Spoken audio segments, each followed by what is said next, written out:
Voilà, donc j'ai recopié, hein, donc ici, voilà notre équation du plan ABC, et puis on vous dit que la droite dans l'énoncé, on vous dit qu'on a un ensemble E,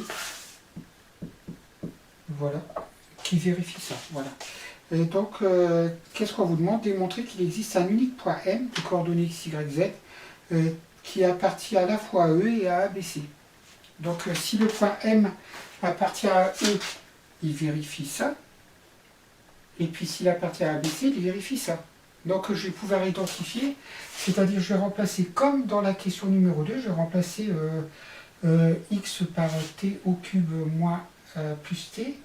Je vais remplacer y par t plus 1, et puis je vais remplacer z par 2t. Hein, donc si je remplace, j'obtiens quoi? Donc en remplaçant, j'obtiens 6x plus 8y moins z est égal à 0, c'est équivalent à donc 6 fois t au cube plus t plus 8 fois t plus 1 plus moins 2t est égal à 0. Voilà. Donc je vais remplacer ici x par t cube plus t, etc. Et ça, si je développe et j'ordonne, qu'est-ce que j'obtiens? J'obtiens 6t au cube plus 6t plus 8t plus 8 moins 2t est égal à 0. Ça nous donne 6t au cube plus 14 moins 2, donc plus 12t plus 8 est égal à 0.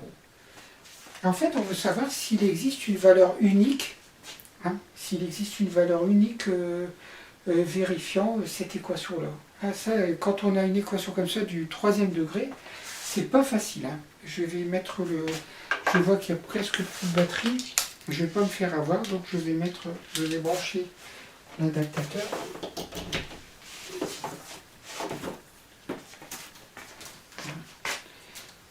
Afin que ça ne coupe pas et que je puisse continuer ma vidéo. Voilà. Donc j'ai branché l'adaptateur.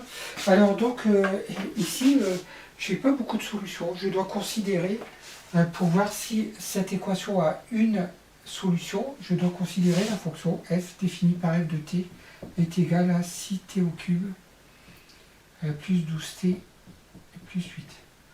Voilà. Et je dois voir si l'équation f de t égale 0, est-ce que f de t égale 0 admet-elle une solution unique? Alors, quel est le théorème qui nous permet de résoudre ce type de choses? Donc, unique. Eh bien, c'est le théorème des valeurs intermédiaires. Et on ressort le théorème des valeurs intermédiaires dans un exercice de géométrie dans l'espace. Et donc, alors, qu'est-ce qu'il dit le théorème des valeurs intermédiaires? Il faut que la fonction, elle soit donc continue, qu'elle soit monotone, et puis qu'on ait la valeur 0 qui appartienne à un intervalle, etc. Donc là, vous avez tous les détails, je l'ai fait hein, sur ce document que je vais vous scanner, que je vais vous envoyer, donc vous avez tout le détail. Qu'est-ce que j'ai fait? J'ai d'abord calculé f' de t, et là j'ai calculé f' de t, ça fait 6 fois 3, 18 t au carré, plus 12. Voilà, et attendez, j'ai peut-être fait une erreur là, non?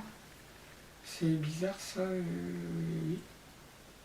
Parce que je trouve pas la même chose que sur mon...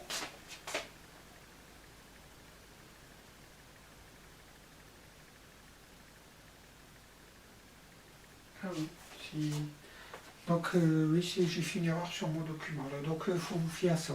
Hein. Donc voilà, f' de t est égal à 18t au carré plus 12. Et donc là on voit que f' de t elle est positive. Donc f' de t est positif, ça veut dire quoi? Ça veut dire que f elle est strictement croissante sur R. Voilà, la limite.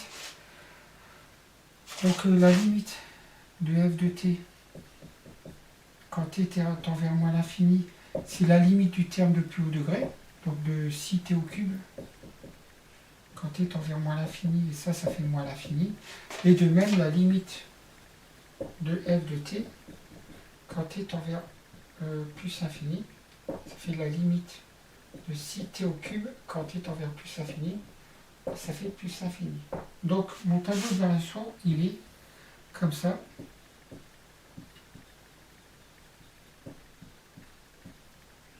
Donc moins l'infini plus l'infini. Et donc on a une fonction qui est strictement croissante. Donc la limite en moins l'infini est moins l'infini, la limite en plus l'infini c'est plus l'infini. Voilà.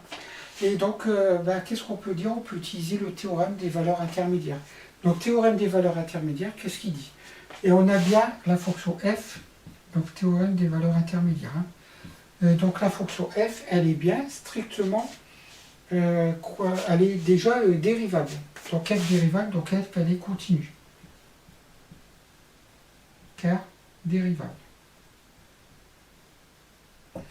F elle est strictement croissante sur R. Qu'est-ce qu'on a? On a 0 qui appartient à moins l'infini plus l'infini. Voilà, on a nos trois hypothèses. Donc d'après le théorème des valeurs intermédiaires, donc il existe en fait un t unique. Donc là, tac, une valeur de t unique, c'est t ici. Donc t unique tel que f de t est égal à 0. Ça veut dire que cette équation-là, elle a une solution unique. Ça veut dire quoi? Ça veut dire qu'il existe un seul point d'intersection entre le E et ABC. Voilà. Donc j'ai fait une erreur sur mon document. Je l'ai modifié pour pouvoir vous l'envoyer. Voilà. J'espère que ça a été au niveau des vidéos. Essayer de les travailler correctement. Parce que si vous ne les travaillez pas, ça ne sert à rien, vous travaillez dans le vide. Travaillez avec les vidéos et le document à côté. Voilà, bon courage.